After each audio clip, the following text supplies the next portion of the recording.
G'day and welcome to the Midweek Wrap, where we stay connected and think about life from the Bible's perspective. So, Jordan, how you been? Doing well. Just got back from a week off, which was really great. Yeah, great. Enjoying some time with family and with friends. Excellent. In whatever limited capacity we can, Yeah. And this week we've been thinking a bit about looking at social media and just noticing that the debate between freedom and safety. Freedom, some people cry, it's time to stop being pushed down by the government, it's time to stand up to them, authoritarian governments holding us back, but other people are saying safety. We need to prioritise protecting the weak and the vulnerable and those who are at risk most from this virus. Is it freedom or safety?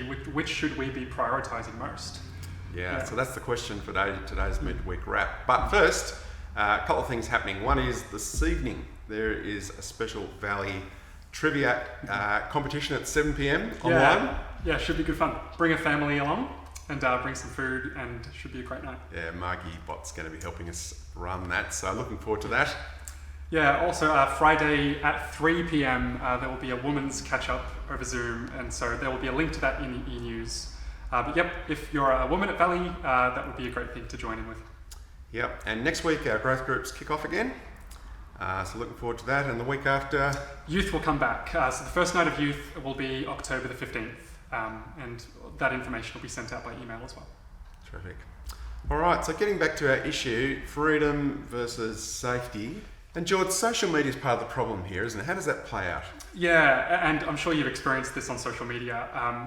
When people have valid concerns, but opposing concerns or opposing views, it can get very heated. And usually what happens on social media is we tend to take one thing that a person has said and assume that that's the most defining thing about that person.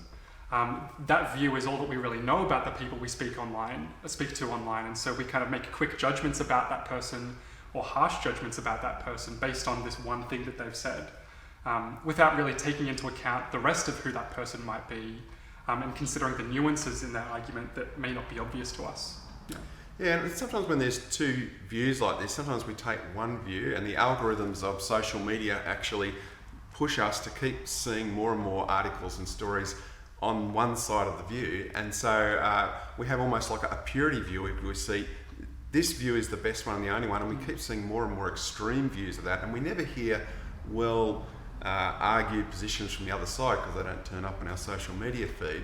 And so we kind of think there's only really one right view here, and the rest of these bad guys that we don't want to have anything to do with.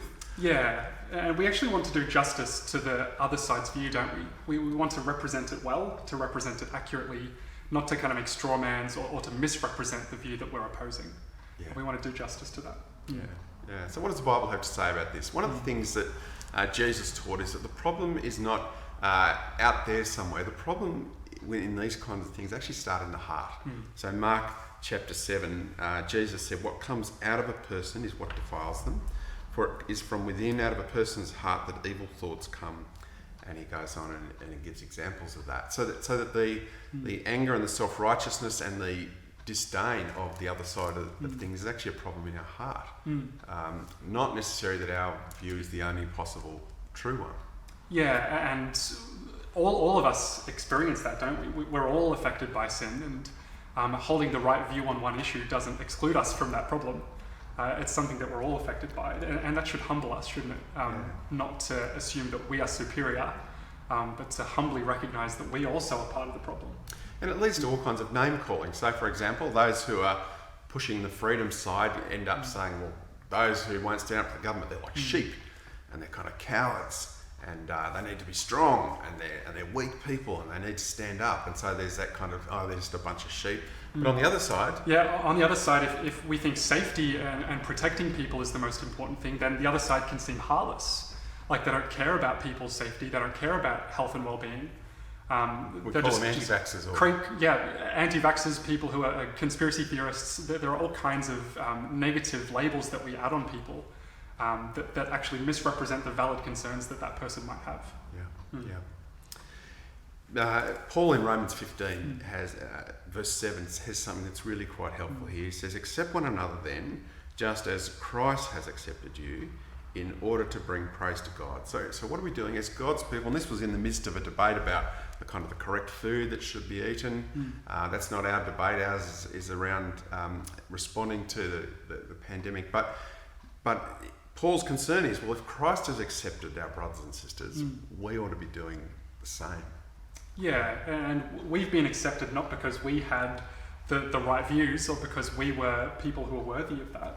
We're accepted by grace, and we're bound together by what Jesus has done, not by what's in us or what we have done. Yeah.